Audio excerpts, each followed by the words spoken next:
आणखी एका शेतकरी तरुणाने टोकाचं पाऊल उचललं. पण फक्त तो एकटा नाही गेला.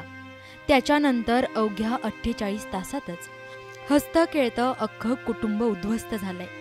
नांदेडमध्ये घडलेल्या या हृदय पिळवटून टाकणाऱ्या घटनेमुळे अख्खा देश हादरलाय.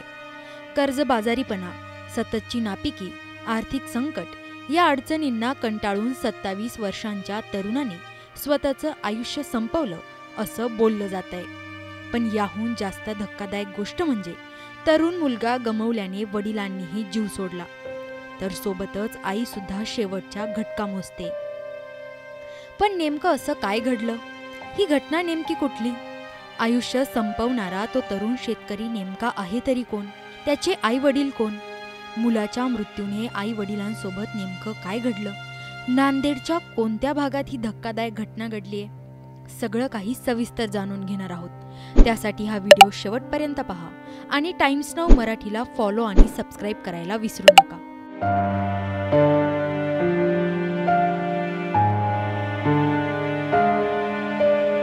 भारतात रोजच शेतकऱ्यांच्या मृत्यूंच्या बातम्या कानावर पडतात. पण नांदेडमध्ये घडलेली ही घटना ऐकून अंगावर अक्षरशः शहारे उभे राहतात.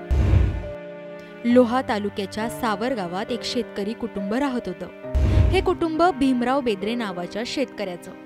लोकमत वृत्तानुसार भीमराव यांना 2 मुली आणि 1 मुलगा. त्यांच्याकडे 4 एकर कोरडवाहू शेती. 27 वर्षीय राहुल हा एकुलता एक मुलगा. राहुल शेती आणि सोबत मोलमजुरी करून वडिलांना हातभार लावायचा. लोकमत वृत्ताने दिलेल्या माहितीनुसार सोमवारी 9 जून रोजी राहुल दिवसभर आपल्या मित्रांसोबत रोजंदारीने कामाला गेला. ट्रकमध्ये कापूस भरण्याचे काम करून आला. त्यानंतर शेतात जाऊन येतो म्हणून तो बाहेर गेला. पण सायंकाळी तो उशिरापर्यंत घरी परतलाच नाही. गावकऱ्यांमध्ये राहुल घरी न परतल्याची बातमी वाऱ्यासारखी पसरली. घरच्यांना चिंता वाटू लागली.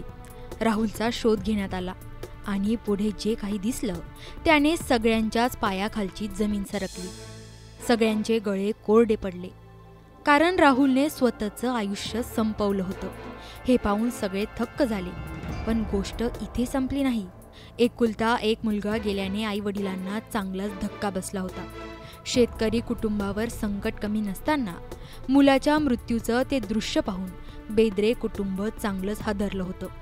त्यांच्यावर दुःखाचे ढग दाटून आले होते.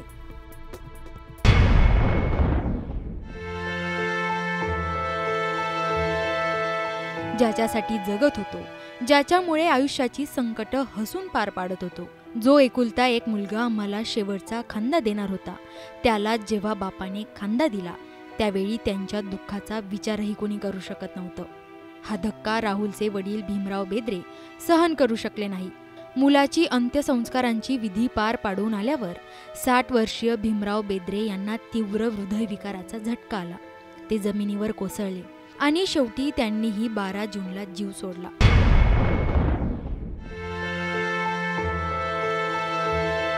शेतीवर आलेलं संकट, एकुलत्या एक मुलाचा मृत्यू आणि आता नवराही गेला होता. ही सगळी एका पाठोपाठ आलेली संकट राहुलच्या आई शोभाबाई यांनी पाहिली. त्या प्रचंड खचल्या. अश्रूंना थांबा नव्हता. त्यांचा आक्रोश हृदयाला भिगा पाडणारा होता. इतकी संकट सलग आल्याने भले भले खचून जातात. ही तर आई आणि पत्नी होती आणि अवघ्या काही तासातच शोभाबाईंना देखील हृदयविकाराचा तीव्र झटका आला. त्यांना लागलीच नातेवाईकांनी लोहा येथील खासगी रुग्णालयात दाखल केलं. पतीचे अंतिम दर्शन सुद्धा शोभाबाई घेऊ शकल्या नाहीत. गावकऱ्यांनी आणि नातेवाईकांनी मिळून भीमरावांचे अंत्यसंस्कार केले. अवघ्या 48 तासात एक हसतं खेळतं कुटुंब होत्याचं नव्हतं झालं. आता शोभाबाई सुद्धा शेवटच्या घटका मोजतायत. सावर गावात जवळपास बहुतांश शेती ही कोरडवाहू आहे. तिथे ना तलाव आहेत ना सिंचनासाठी कोणती सोय. त्यामुळे तेथील शेतकरी कायमच दुष्काळी परिस्थितीत लढा देत जगतात. शेतीचं संकट एका अख्ख्या कुटुंबाला संपवून गेलंय. सरकारने या दुष्काळी भागात जरा डोकं घालावं आणि शेतकऱ्यांचं हे संकट कमी करावं अशी मागणी आता सावरगावचे शेतकरी करतायत. पण ज्या शेतीमुळे आणि ज्या शेतकऱ्यामुळे आपण सगळे जगतो, त्या शेतकऱ्याचं अख्खं कुटुंब शेतीमुळे जर अवघ्या काही तासात उद्ध्वस्त होत असेल तर याहून दुर्दैव आणखी काय असू शकतं? तुम्हाला या कुटुंबाबाबत काय वाटतं? कमेंट करून नक्की सांगा.